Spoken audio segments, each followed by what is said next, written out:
Hello la team, hello hello, comment ça va? Comment ça va aujourd'hui? Encore une nouvelle semaine, une nouvelle journée et c'est magnifique puisque on est actuellement à J-11, J-11 de la reprise de la Ligue 2 et ça franchement c'est une super nouvelle parce que on va enfin retrouver notre quotidien avec des matchs le week-end et c'est chouette parce que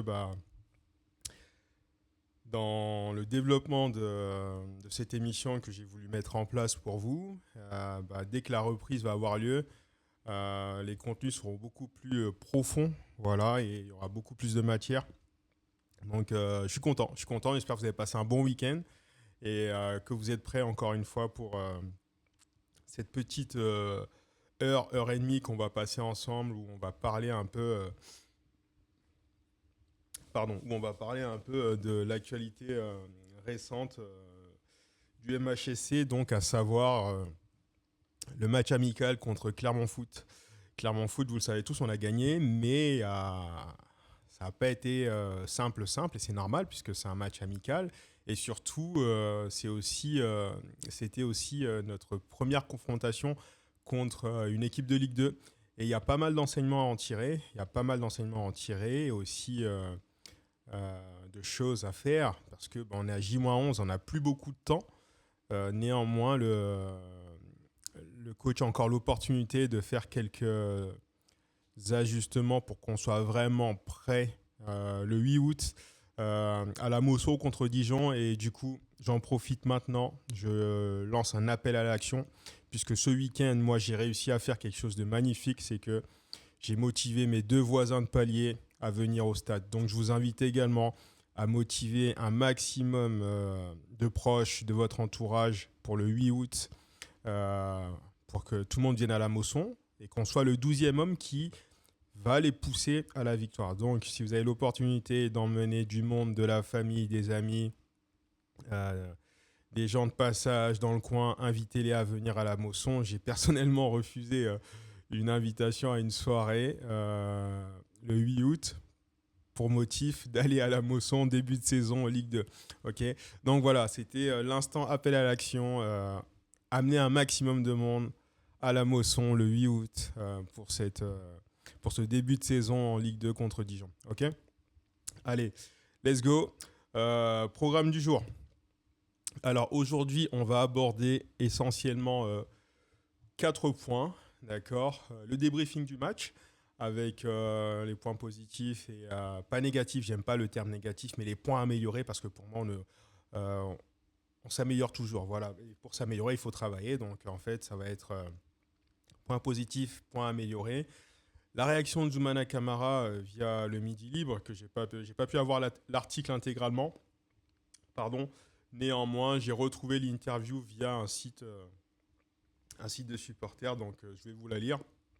Et puis, on réagira face à ça, parce que là aussi, il y a des choses intéressantes à dire.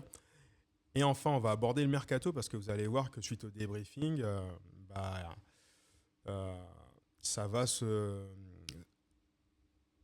ça va rejoindre le mercato directement. Et on a encore du temps. Encore une fois, le mercato, il est encore ouvert. Il y a des choses à faire. Mais voilà, il faudra forcément renforcer le groupe. Mais on va en parler, on va y venir.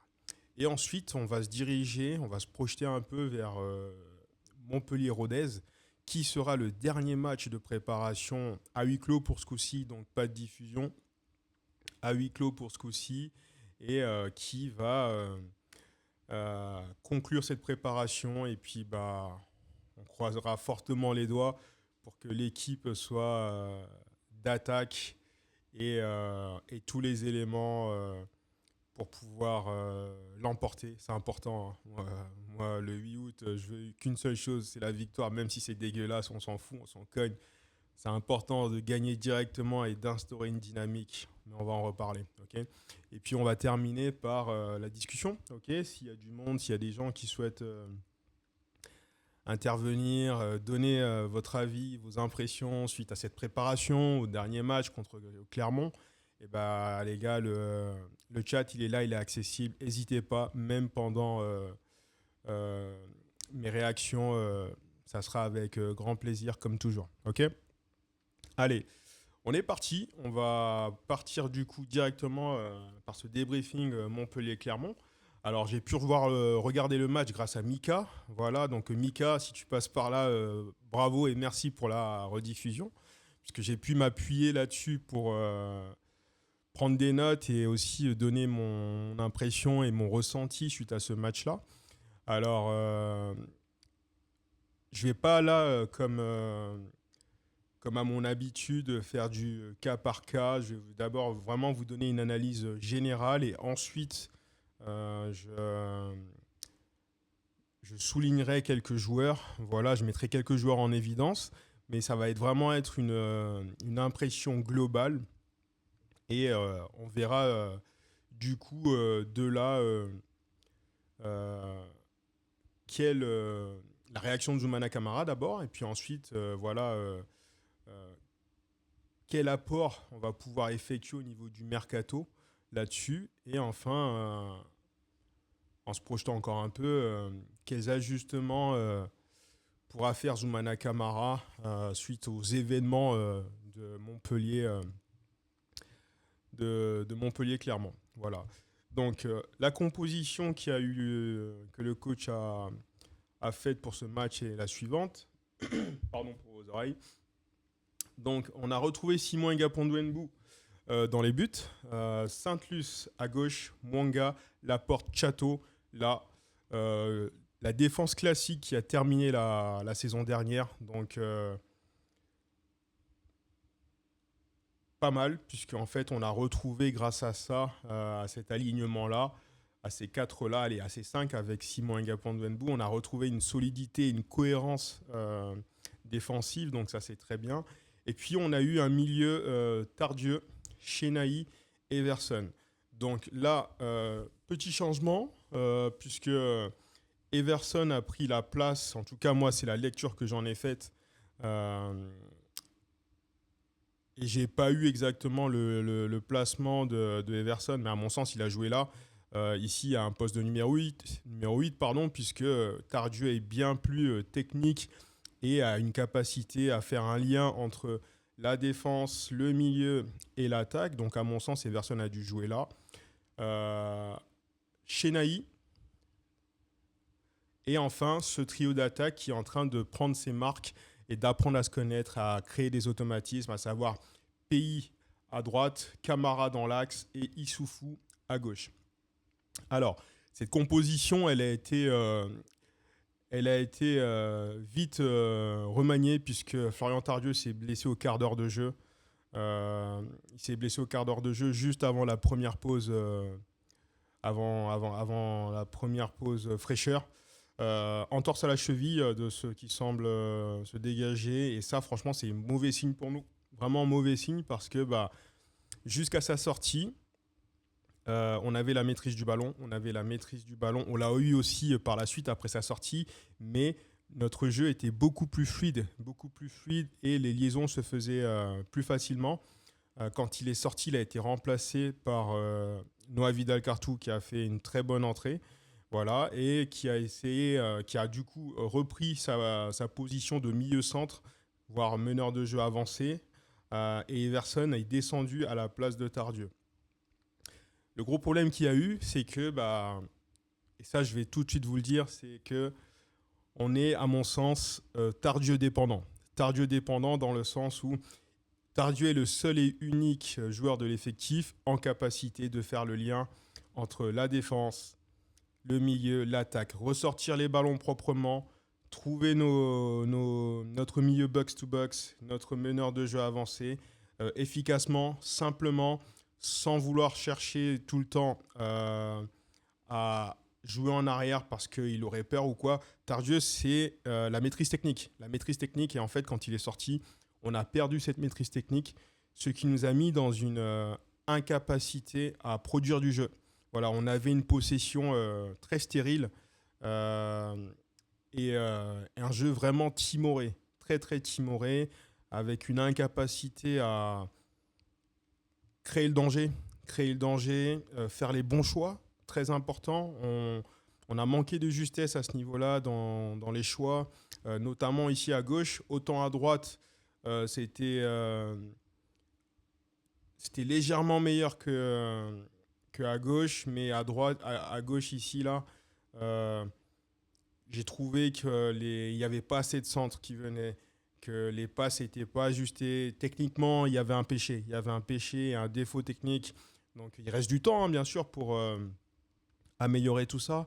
Et puis, dans l'ensemble, c'est une prestation vraiment timorée. Je nous ai trouvé vraiment très timide avec la peur, en fait, avec la peur de jouer à partir du moment où Tardieu est sorti.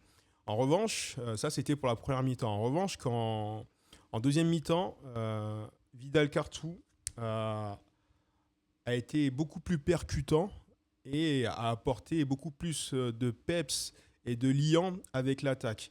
Alors, encore une fois, hein, ça c'est mon ressenti global. Maintenant, on va aller un peu plus dans le détail avec les points positifs que j'ai pu dégager de là et aussi les points améliorés. Donc allons-y, j'ai noté tout ça, je vais vous le lire. Alors positivement, ce que j'ai aimé vraiment, encore une fois, c'est la solidité défensive. Avec la défense classique de l'an dernier, on sent que les repères et les automatismes sont solides et bien ancrés. On n'a pas été pris de vitesse ni mis en danger. Et tout ça, en fait, c'est très bien. Euh, c'est un ajustement que j'ai beaucoup aimé de la part du coach, puisque suite, suite à la défaite contre l'AS Cannes, 4 buts à 3, et directement, il a mené ces ajustements-là pour redonner un peu de confiance à l'équipe. Et c'était important, puisque à maintenant 11 jours de la reprise du championnat, c'est important de rebasculer directement dans les bonnes attitudes, dans les bons repères et dans dans les bons gestes à effectuer. Donc voilà, donc là-dessus, on a une défense qui se connaît, qui est classique, qui a fini la saison l'année dernière, à la Mosson d'ailleurs, sur une défaite 2 buts à 1 contre Clermont, justement. Donc cet ajustement-là du coach, il est très bien, puisque ça nous a permis de faire un clean sheet et de l'emporter par la suite. Alors le clean sheet, encore une fois, j'insiste dessus, hein, clairement, ça ne doit pas être une priorité pour nous. Si on doit encaisser un but et gagner, c'est ce qu'il faut. Et c'est ce que dit le coach, hein. L'idée, c'est de marquer un but plus que l'adversaire, même si on en encaisse, c'est pas grave. Voilà. Alors, il faut bien sûr en encaisser, et c'est ce que je souhaite, le moins possible, puisque si moins on prendra de buts, moins on prendra de buts, pardon, et plus on sera dissuasif pour nos adversaires. Puisque l'année dernière, de mémoire, il me semble, on a fini meilleure défense du championnat, voilà, ou dans les 3 meilleures défenses. Mais en tout cas, c'est une qualité défensive qu'il faut vite euh, retrouver de façon à avancer. Voilà. Défense solide donnera de l'envie au groupe d'aller chercher plus de résultats. Ensuite, on a eu la maîtrise et la possession du ballon. Ça, c'est très bien. C'est quelque chose, vraiment, ça, c'est la patte de Zoumana Camara, la possession de balle. Maintenant, il faut qu'elle soit de moins en moins stérile. C'est-à-dire que par moment, ça manquait clairement d'audace. Quand on est arrivé aux abords de la surface, il y avait des problèmes de décision, de prise de décision, autant pour Nicolas Pays que Issoufou, et pour nos milieux aussi. C'est-à-dire qu'en fait, Camara, il n'était pas servi dans les temps. Je l'avais déjà dit la dernière fois. Donc, il reste un match encore amical. Il va falloir travailler là-dessus, même si ça va être beaucoup plus compliqué maintenant parce que Florian Tardieu n'est pas là. Et il va falloir quelqu'un pour compenser son poste. Et Zoumana Camara va être obligé de bricoler, encore une fois, sous réserve que la cellule de recrutement, Antoine Di Fraia et son équipe arrivent à trouver la perle rare en capacité de combler ce poste de sentinelle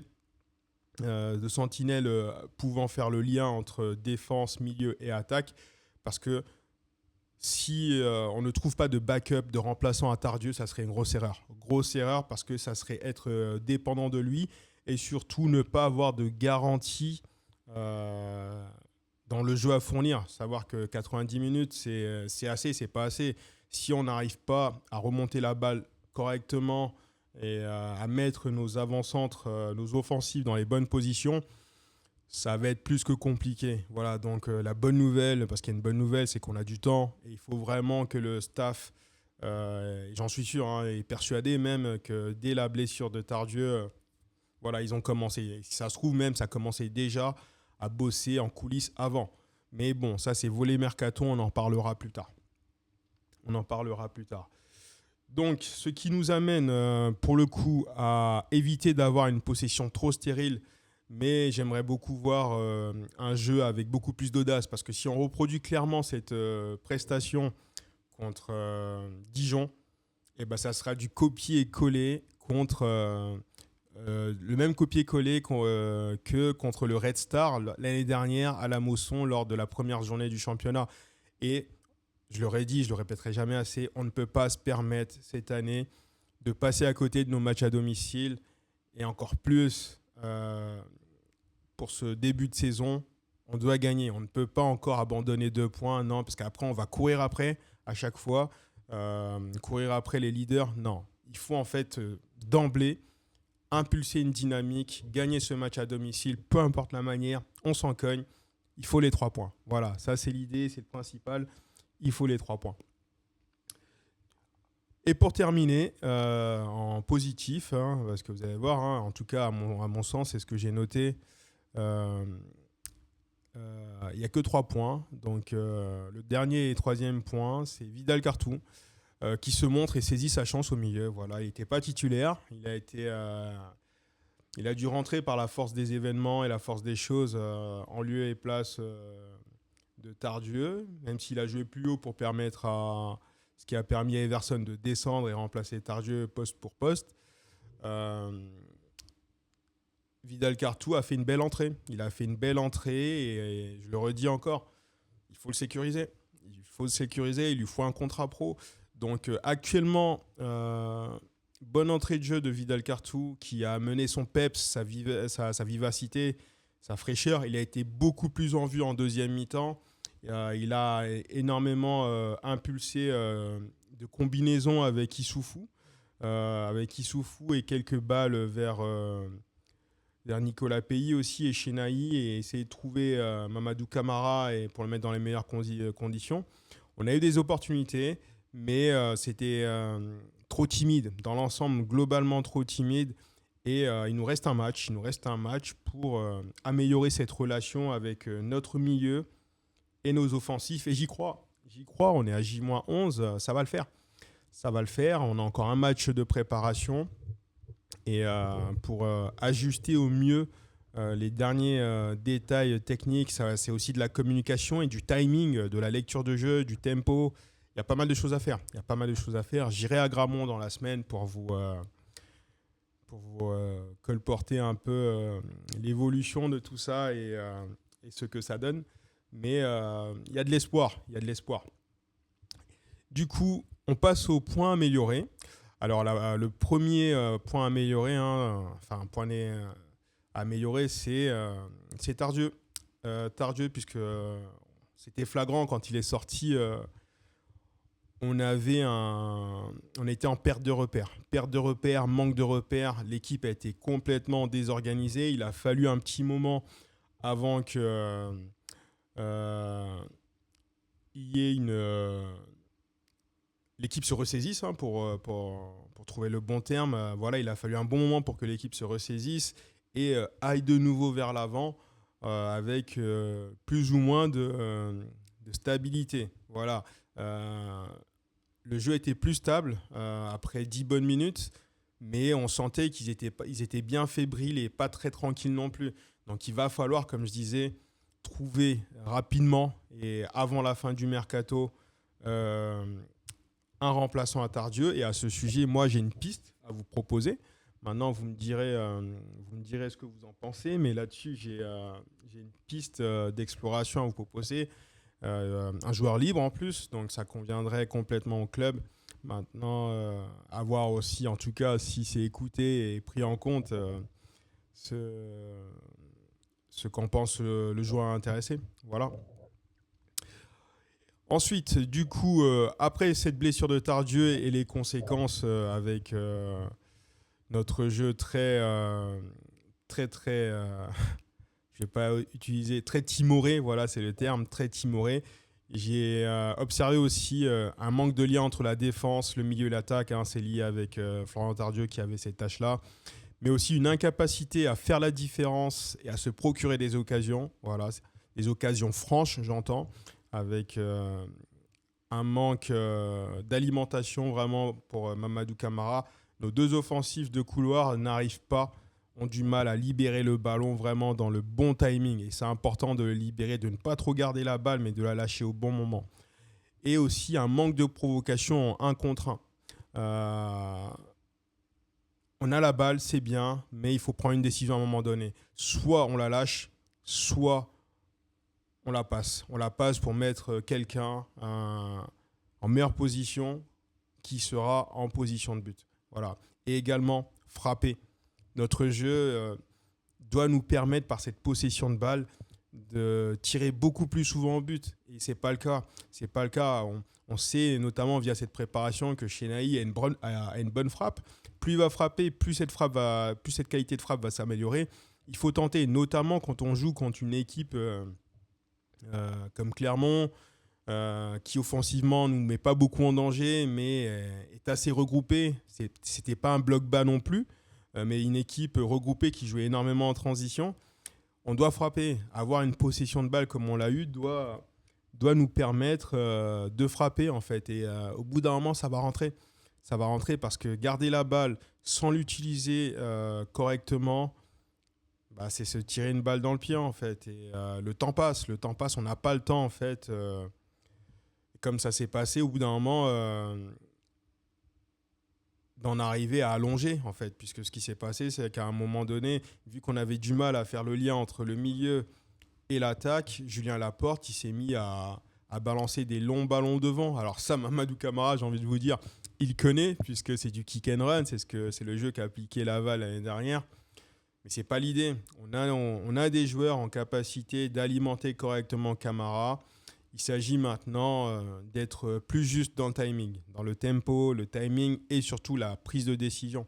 Voilà. Donc il y a des choses à faire là-dessus, notamment provoquer plus, être plus audacieux, frapper face à un bloc bas. C'est ce que j'ai envie de voir, moi,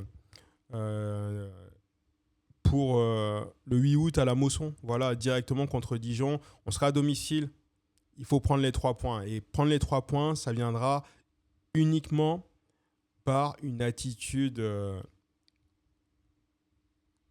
agressive, dans le bon sens, j'entends, hein, agressif dans le jeu, à savoir tenter un maximum de frappes vers le but. Donc pour ça, il faut alimenter Mamadou Camara, mais aussi que nos offensifs de couloir libèrent à temps le ballon ou sinon frappent dès qu'ils en auront l'opportunité. Il faut arrêter de vouloir rentrer impérativement dans la surface de réparation pour marquer.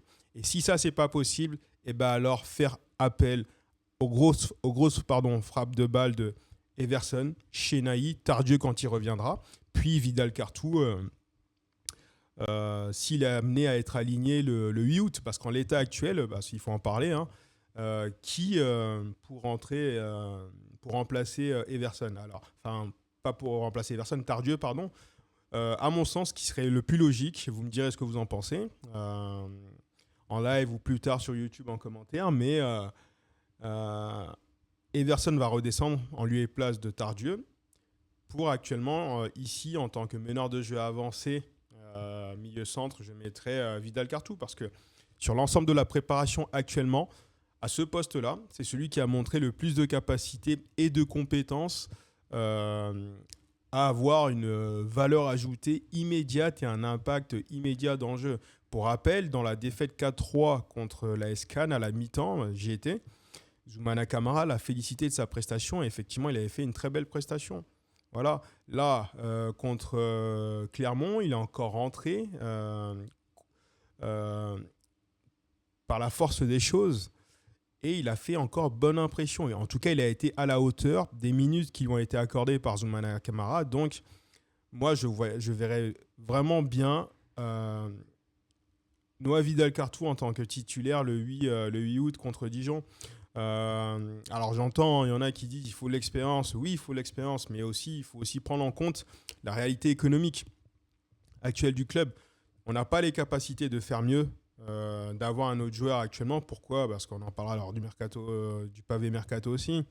Mais il faut jouer avec nos forces vives. Le seul au club actuellement en capacité d'avoir une valeur ajoutée immédiate et un impact dans le jeu, je parle bien d'impact, c'est important, hein, l'impact, parce que euh, la possession stérile, ok, on l'a, mais il faut être dangereux. Il faut être dangereux et Noah Vidal-Cartou, grâce à ses mouvements, sa technique, sa vivacité, apporte de la vitesse sur le front de l'attaque et des situations de but. Voilà, donc moi, à mon sens, c'est logique, il serait logique de titulariser Vidal-Cartou à ce poste de meneur de jeu avancé, aux côtés de Théo Chenailly en box-to-box, et enfin Everson ici en numéro 6. Voilà, c'est comme ça que je vois la chose. Alors, quant à Everson, il ne faut pas s'attendre à ce qu'il fasse du Tardieu. Ce n'est pas du tout son registre, il ne sait pas le faire. Il faut juste espérer qu'il ne prenne pas trop l'eau au milieu, mais en ce sens, il devrait être épaulé par Chenailly. Voilà. Et puis ici, même si Mwanga a fait un bon match, moi je milite pour revoir Meda. Meda aux côtés de Julien Laporte. Voilà, il vient d'arriver, il y a des ajustements à mettre en place. Donc je milite pour une charnière centrale pour débuter la saison. Meda, Laporte. C'est mon avis. Vous pouvez ne pas être d'accord, je respecterai cela. Mais venez qu'on en débatte. Voilà. Voilà. Ensuite, du coup, il faudrait également améliorer le milieu et l'attaque, la relation entre le milieu et l'attaque. Mais ça, j'ai bon espoir aussi que le staff, que la cellule de recrutement, trouve la perle rare qui va nous permettre cela, parce que Everson, sur la longue, je ne sais pas pour combien de temps Tardieu sera blessé. Une bonne entorse, c'est au moins 6 semaines. Voilà, et 6 semaines, ça nous amène à la 7e journée, donc il ne faut pas compter sur lui avant la 7e ou la 8e journée. Ça fait 2 mois de compétition, et ça, franchement, ça nous plombe bien le début de saison. Alors, d'autres vont saisir les opportunités, hein, mais notamment Vidal-Cartou ici, au poste de meneur de jeu avancé. Mais en poste de 6, il faut vraiment trouver une solution à la blessure de Tardieu. Quelqu'un qui connaît le poste et qui est en capacité de nous offrir une maîtrise technique avec de la sérénité. Voilà, pas de panic move. On a vraiment besoin de quelqu'un comme ça. Et ensuite, le dernier point à améliorer pour moi, c'est le penalty. Le penalty accordé qu'on a eu. Hein. Alors, ce qui est super sur ce penalty, point positif, c'est que Maignan Pavé l'a transformé. Ça, c'est très bien. Bravo à lui. En revanche, le môme, il a 16 ans. Il a 16 ans. Et à mon sens, c'est pas normal que ça soit un môme de 16 ans qui prenne ses responsabilités pour aller tirer ce penalty, même si toutefois, c'est qu'un match amical. À mon sens, c'est pas normal que ça soit un môme de 16 ans pour aller qui aille tirer ce penalty. Il a mis très bien. En revanche, sur le terrain, il y avait encore, il y avait des cadres en fait. Il y avait des cadres et je trouve que c'est mettre un peu trop de pression sur ce jeune en fait, pression relative, hein, parce que ça reste un match amical et il n'y avait pas d'enjeu direct, on va dire. Mais si ça doit se reproduire officiellement à partir du 8 août et en championnat, à mon sens, il est très important de dégager rapidement une hiérarchie au niveau des tireurs de pénalty. Il faudrait que le coach désigne officiellement les tireurs de pénalty, parce que si Maignan Pavé il a amené à rentrer, il a 16 ans, c'est le mettre en difficulté. Alors s'il le met, magnifique, tant mieux, alléluia. Mais s'il le met pas, ça peut aller très vite. Hein. Il n'y a pas que des supporters intelligents au stade. Et ça peut aller très vite pour le critiquer. C'est pas du tout intelligent. Et ça, je pense que le coach va le faire. Et en tout cas, il serait intéressant de le faire. Voilà. Mais quid aussi des pénaltys, puisque Mamadou Camara a raté le penalty contre l'AS Cannes. Il faudrait aussi faire du spécifique penalty, notamment en vue de la première journée du championnat, surtout si on a encore un jeu timoré, timide, comme on a pu le voir. Et franchement, moi sur ce match, j'ai vu en fait le replay de Montpellier Red Star lors de la première journée l'année dernière. Il faut vraiment pas que ça se reproduise comme ça, pas possible. On n'a pas le droit de reproduire une soupe pareille et puis de se réveiller après 30 minutes de jeu, perdre 30 minutes comme ça. Non, non, non, non. Pas de possession stérile, il faut oser, il faut tirer. Il faut aller à l'assaut, clairement, c'est le terme. À l'assaut des buts dijonnais, c'est ce qu'il faut. Et ça va passer par une alimentation avec nos offensifs et notre milieu. Donc là, en gros, c'est à l'assaut pour les joueurs sur le terrain, mais surtout au boulot pour la cellule de recrutement parce que on peut plus se permettre d'être Tardieu dépendant, ce qu'on est trop. Tardieu, c'est une grosse valeur ajoutée sur coup de pied arrêté dans la liaison défense, milieu, attaque. Mais là, on l'a perdu pour au moins 8 semaines. Voilà, parce qu'une entorse, c'est 6 semaines. Euh, Avant qu'il soit à 100%, il faudra au moins 2 semaines de plus. Donc ça fait 2 mois de compétition. Ça me rappelle tristement Fayad sorti aussi à la première journée l'année dernière contre le Red Star et qu'on a pu récupérer qu'après 2 mois ou 2 mois et demi après début du championnat, c'était trop tard. Trop tard. Donc il faut trouver une solution pour pallier à la blessure de Tardieu de façon à ce qu'on puisse commencer ce début de saison positivement, donc par une victoire. Si c'est 1-0, moi je signe tout de suite aujourd'hui pour un 1-0. Voilà, faut pas hésiter. Et dernier point que j'ai envie de souligner aussi dans ces côtés euh, positifs, parce que j'ai mis que 3 points. Les premières minutes de Daryl Benlalou. Donc ça, j'ai trouvé vraiment bien que Zoumana Camara le fasse rentrer. Pour lui donner ses premières minutes et qu'il prenne aussi ses premiers repères et automatismes aussi avec notre ligne d'attaque ainsi que notre milieu. Donc j'ai trouvé ça très bien. Je pense que j'espère qu'il aura encore plus de minutes contre Rodez, même si on ne pourra pas le voir, en vue de faire une rentrée en fin de match. Mais c'est bien ce coup-ci parce qu'en fait, à l'inverse de l'année dernière, on s'orienterait, en tout cas Zoumana Camara s'orienterait vers un changement de l'avant-centre et ne pas uniquement titulariser et aller au bout du match avec un seul attaquant. Donc là, et c'est en ce sens qu'ils l'ont recruté d'ailleurs, Benlalou, et c'est très bien. Donc le faire jouer, Maignan Pavé aussi est entré, c'est très bien. On a eu des entrées de Hayem aussi. Et puis je ne me rappelle plus le dernier qui était rentré, à savoir que sur ce match, il y a eu pas mal d'absents. Voilà. Maintenant, il va falloir se projeter rapidement. Il va falloir se projeter rapidement sur le mercato pour le coup. Sur le mercato. Mais avant ça, j'ai envie de vous lire la réaction de Zoumana Camara juste après le match auprès du Midi Libre. Il y a un passage intéressant. Donc j'ai retrouvé ça grâce, il me semble, je ne veux pas me tromper. J'ai retrouvé ça grâce à Medine Payad. Donc merci à eux, puisque je vais m'appuyer sur eux pour vous lire la réaction de Zoumana Camara. Alors, la réaction de Zoumana Camara, entraîneur du MHSC après la victoire face au Clermont Foot 1-0 en amical.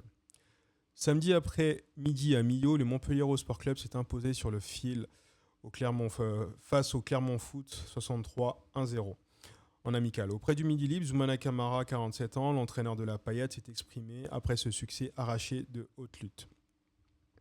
Alors là, c'est Zoumana Camara qui parle. Je m'intéresse au contenu, le résultat n'est que la finalité. Cela a été un match intéressant et sérieux, c'est vrai, puisque défensivement, on a été sérieux avec l'alignement de notre défense classique de fin de saison dernière, avec des repères en place et des automatismes bien rodés. Là-dessus, pas de problème, on n'a pas été pris de vitesse, ni à contre-temps. C'était sérieux défensivement, très bien. Je regrette de ne pas avoir ouvert le score lors de la première période. On récupère beaucoup de ballons hauts pour ne pas être efficace et ne pas sanctionner l'adversaire. Il a parfaitement raison. Et c'est là-dessus que j'attends le dernier coup de collier, on va dire, pour les jours qui restent jusqu'au 8 août. Parce qu'il y a des choses à faire, vraiment. Il y a des choses à faire pour être prêt le 8 août et gagner ce match de la meilleure des façons. Même si ça doit être compliqué, ça sera compliqué, mais l'idée c'est de le gagner de la meilleure des façons et aussi pour donner de l'espoir et de l'envie au public de se déplacer pour les supporter. On fait des efforts intenses, c'est vrai, on doit être récompensé par quelque chose. D'autant que l'on prend des risques, et qu'on se découvre. On a le sentiment de revoir le visage de la saison dernière, c'est vrai. Alors là, ça fait plaisir, puisqu'il en est conscient, il le dit. Et s'il le dit ici, soyez sûr que dans les vestiaires, pour les jours qui restent, il va véhiculer ce message au groupe. Et l'idée, c'est que le groupe évacue cette peur, en fait. Puisque moi, j'ai vraiment eu l'impression qu'ils avaient peur, qu'ils étaient timorés et qu'ils avaient peur de mal faire. Il ne faut pas avoir peur de mal faire, en fait. Il faut juste y aller. Voilà, il faut prendre des décisions, passer à l'action et libérer la balle quand elle doit être libérée dans le bon temps. Et aussi frapper quand on peut frapper. Parce que parfois, ils pouvaient frapper. Souvent même, on pouvait frapper. Mais ils n'ont pas osé. Et en fait, il faut oser. Qui ose gagne. Il faut oser. J'ai les mêmes joueurs j'ai les mêmes joueurs, mis à part Camara, qui remplace Alex Mendy. On a un profil différent, mais il faudra avoir cet esprit tueur. Ça, si je dois retenir quelque chose, c'est ça. On a un profil différent, mais il faudra avoir cet esprit tueur. Et en fait, ça rejoint tout ce que je vous dis depuis le début. C'est qu'en fait, là, il faut être beaucoup plus décisif. Beaucoup plus décisif et oser.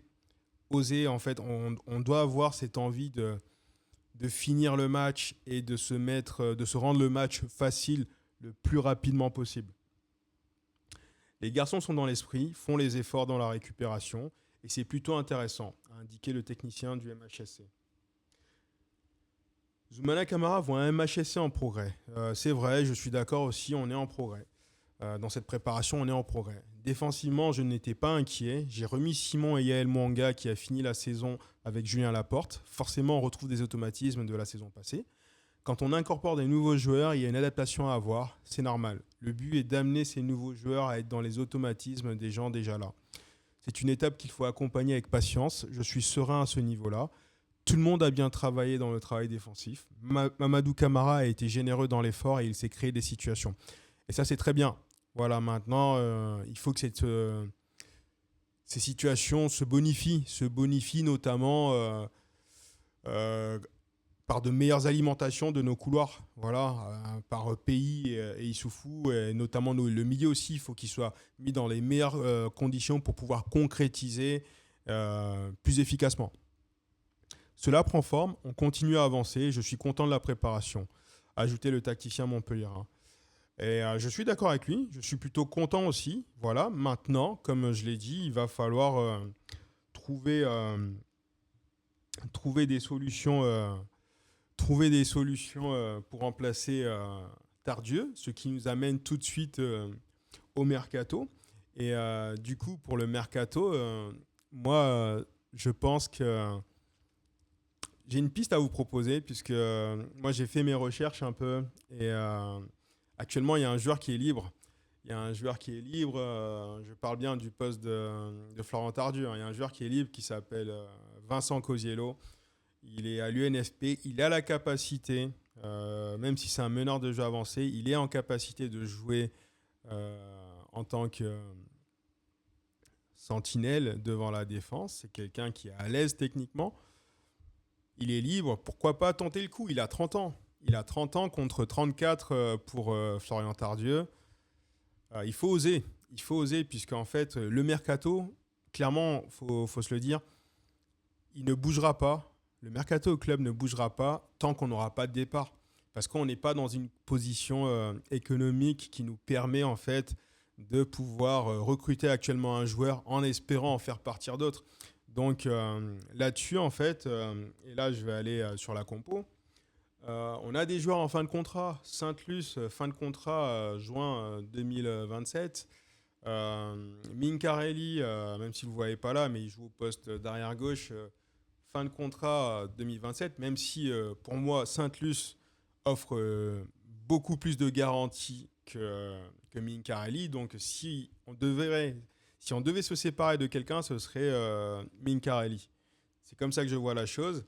Et peut-être Fayad aussi, voilà. Mais en tout cas, là, notre couloir gauche, en comparaison de notre couloir droit, euh, notre couloir gauche est faible. Notre couloir gauche est très très faible. Ça manque, c'est pas assez décisif en fait.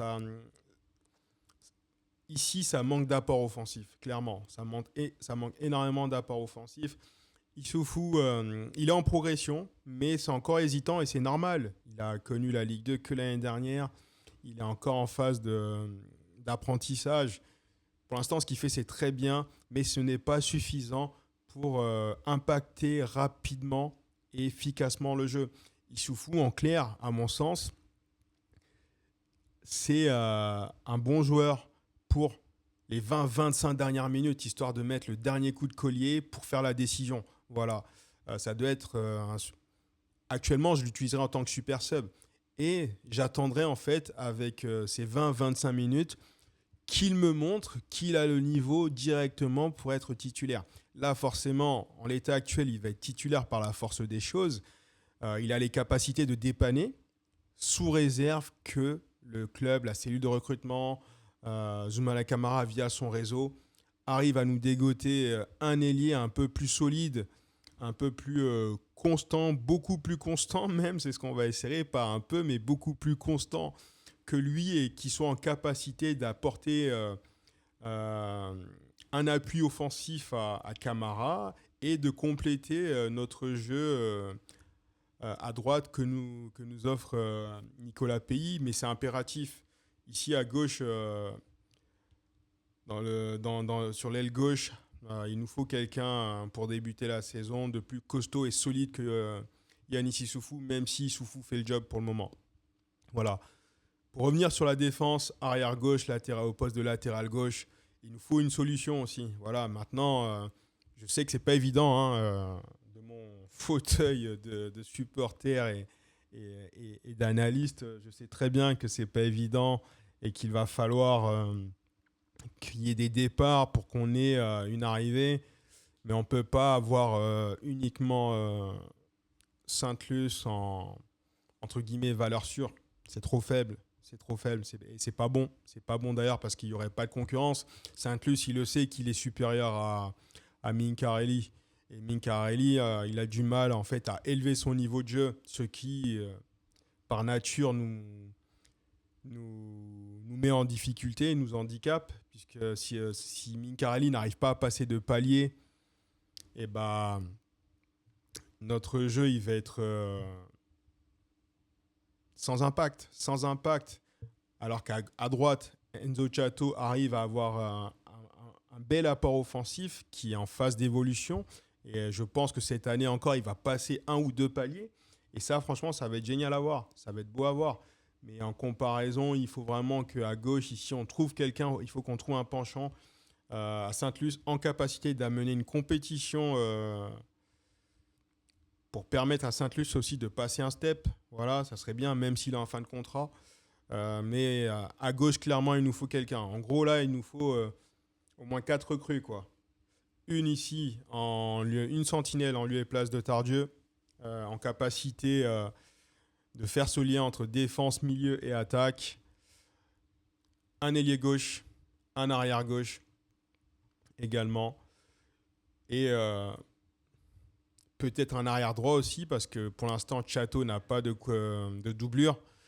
Sous réserve que Chambon soit sa doublure. Je ne suis pas sûr que ça soit la décision que souhaite prendre Zoumana Camara et ainsi offrir à Mathis Chambon ses premières minutes en Ligue 2, même si moi, de ce que je vois à l'entraînement, et puis parce que je me déplace à Gramont et j'irai encore cette semaine, et de ce que j'ai pu voir de Chambon sur les 3 premiers matchs amicaux, même s'il n'est pas rentré lors du dernier, mais sur les matchs amicaux que j'ai pu voir contre des Ligue 3, il a le potentiel pour être une doublure. Et encore, c'est une force vive. Maintenant, il s'agit aussi de trouver le bon équilibre et de ne pas être trop fébrile. Et peut-être effectivement, qu'il faudrait avoir un joueur un peu plus confirmé que Mathis Chambon pour être la doublure de Enzo Chato et aussi de se mettre comment dire, en compétition avec Enzo Chato pour lui permettre justement de passer ce cap euh, et d'obtenir beaucoup plus d'attributs pour être beaucoup plus efficace. Voilà. Maintenant, quid à droite aussi, puisque Nicolas Pays semble être dans un fauteuil, hein, mais qui est-ce qu'on pourrait avoir? Junior Enja est là pour le moment. Voilà, il y aura Daryl Benlalou aussi, hein. D'ailleurs, à savoir que il m'a semblé que Benlalou prenait le couloir droit à son entrée, quand il est entré, et puis que par moment aussi, il jouait un peu en tant que numéro 10. En tout cas, c'était difficile à voir, mais on aura les éléments de réponse rapidement, de toute façon, puisqu'on est à J-11, hein, on est à J-11 de la première journée contre Dijon, et on va rapidement être fixé. Mais il nous reste un match, et il va falloir des arrivées. Il va impérativement falloir renforcer ce groupe, c'est important. Il faut vraiment que le groupe soit renforcé parce que pour l'instant, ça reste timide. Ça reste timide. Et là, pour moi, pour les renforts qui devraient arriver, il faudrait que ce soit des joueurs un peu plus confirmés, avec un peu de bouteille, de façon à mener ce juste équilibre, mais aussi à véhiculer le bon message et les bonnes attitudes pour pouvoir mieux appréhender et approcher les matchs et surtout accompagner cette jeunesse à potentiel, parce qu'on a des joueurs à potentiel, mais il nous faut maintenant des joueurs un peu plus confirmés, avec un vrai bagage Ligue 2 ou international, on ne sait jamais. Donc peut-être maintenant voir aussi les autres circuits de recrutement, voilà, voir ce qui se fait, pouvoir saisir les opportunités. En tout cas, pour ce poste de sentinelle, moi je propose, et il reste du temps, voilà, on est à J-11, moi je propose Vincent Cosiello. Il a 30 ans, il est libre, il est actuellement à l'UNFP, donc c'est une affaire à saisir. Il ne semble pas qu'il y ait beaucoup de propositions, donc pourquoi pas. Pourquoi pas. Voilà, ça nous amène du coup maintenant à Montpellier-Rodez, qui sera le dernier match de préparation. Et du coup, la question est là, et la question elle est simple, hein. Quels ajustements va faire Zoumana Camara? Quels sont les ajustements que vont faire le staff pour essayer de trouver une garantie, euh, une garantie de jeu, une garantie de jeu et une garantie de sérénité pour les 90 minutes, voire plus, qu'on va avoir pour débuter la saison contre Dijon. C'est impératif en fait. Là, en fait, on rentre, si vous voulez, on rentre dans le money time, on va dire. Money time, puisque Rodez sera le dernier match et après Rodez, ça sera la compétition. Donc, il nous reste un match pour trouver une meilleure cohésion défensive. J'espère que Meda sera aligné à nouveau avec Julien Laporte et le reste de notre défense. Euh, on devrait s'orienter vers Vidal Cartou en tant que titulaire, puisqu'encore une fois, à mon sens, pour moi, c'est celui, depuis le début de la préparation, qui offre le plus de garanties à ce rôle de milieu. Fayad a eu sa chance par le passé. Faut, il faut donner sa chance à Vidal Cartou. Pourquoi? Parce qu'il a montré qu'il a mérité. Et quand il rentre en jeu, il apporte une vraie valeur ajoutée. Au détriment de Fayad, qui le fait par intermittence, et trop souvent par intermittence, alors qu'il a le potentiel de le faire en permanence, comme semble le montrer actuellement Vidal Cartou. Donc, il faut que sur ce match contre Rodez, Vidal Cartou débute en vue de débuter le 8 août d'emblée contre Dijon dans ce milieu à 3 aux côtés de Chenaï, puis de Everson aussi qui va prendre la place de Tardieu. C'est mon ressenti là-dessus. Donc les ajustements, il va falloir amener beaucoup d'ajustements, enfin les bons ajustements pour trouver cette fluidité euh, dans la liaison entre le milieu, l'attaque et surtout dans la sérénité. Défensivement, je rejoins le coach, je ne suis pas inquiet puisque on a nos repères, on a nos automatismes, voilà. Il va falloir peut-être mieux communiquer, sûrement même mieux communiquer avec l'ajout de Meda, parce que je pense que Zoumana Camara va s'orienter vers l'apport de Meda en défense centrale aux côtés de Julien Laporte. Et le reste de l'équipe devrait être inchangé, hormis l'apport de Vidal Cartou au milieu.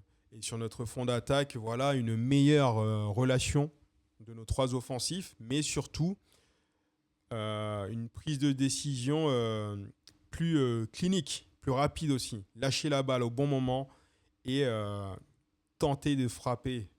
Voilà, frapper plus souvent, frapper juste, trouver notre attaquant efficacement, combiner plus, beaucoup plus de 1 contre 1, créer du danger, puisque maintenant on a une attaque qui court, une équipe qui court.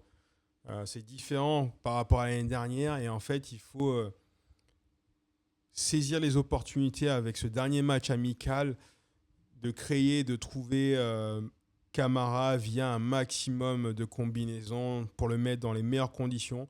Parce que ce qui sera fait à l'entraînement, ce qui sera fait et bien fait à l'entraînement, se reproduira en match. C'est sûr et certain. Moi, je vous le garantis. Voilà. Il nous reste 2 temps. Il faut bosser là-dessus. Les derniers ajustements de la semaine. Voilà. Parce qu'après, ça sera préparation directe pour Dijon. Et là, ça sera le vif du sujet. Voilà. Donc, c'était mon analyse sur ce match. Pour ceux qui sont là et qui souhaitent intervenir, je vous invite à vous manifester. N'hésitez surtout pas. Mais si personne n'est là, je conclurai l'épisode. Et en tout cas, ça a été un vrai plaisir encore aujourd'hui de venir débriefer et réagir un peu avec vous sur ce match contre Clermont. Et puis maintenant, on va attendre avec impatience les ajustements que vont apporter Zoumana Camara et le staff à l'équipe pour ce début de saison. Parce que ça va être super intéressant. On a une Ligue 2 vraiment qui va être passionnante cette année, avec un top 5 qui semble se dégager.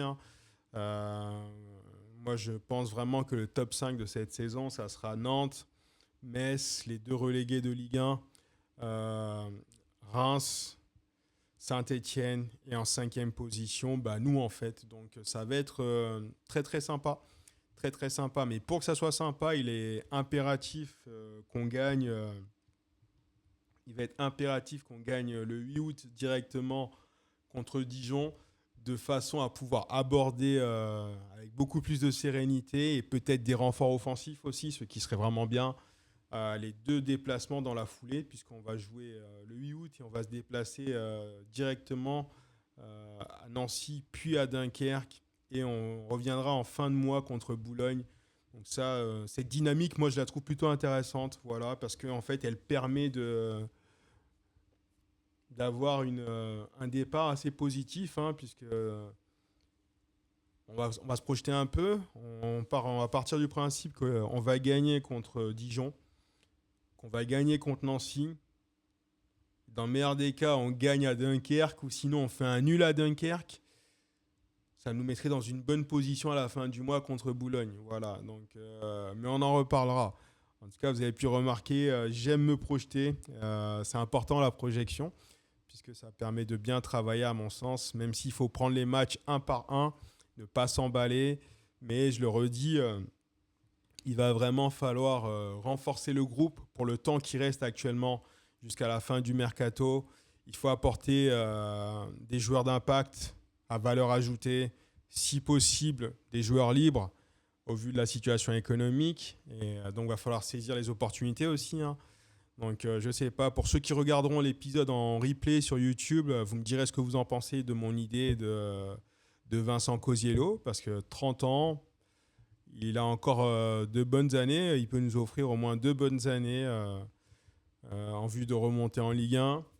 Moi, je pense que c'est un bon profil intéressant. C'est quelqu'un qui a l'expérience et qui peut nous apporter. Voilà ce que je pense. Donc, voilà. C'est terminé pour moi pour aujourd'hui. Je vois qu'il n'y a pas d'intervention. Donc, bon visionnage à ceux qui regarderont l'émission sur YouTube. Pensez à vous abonner sur YouTube. D'accord ? Et pour ceux qui regarderont sur Twitch, pensez à suivre la chaîne aussi. J'espère que ça vous plaira. Et je vous dis à demain. Je vous souhaite une belle soirée. Faites du sport, prenez soin de vous. Et dernière chose, ramenez un maximum de monde à la Mosson le 8 août pour soutenir l'équipe. On se quitte en musique. Peace. Aseyo.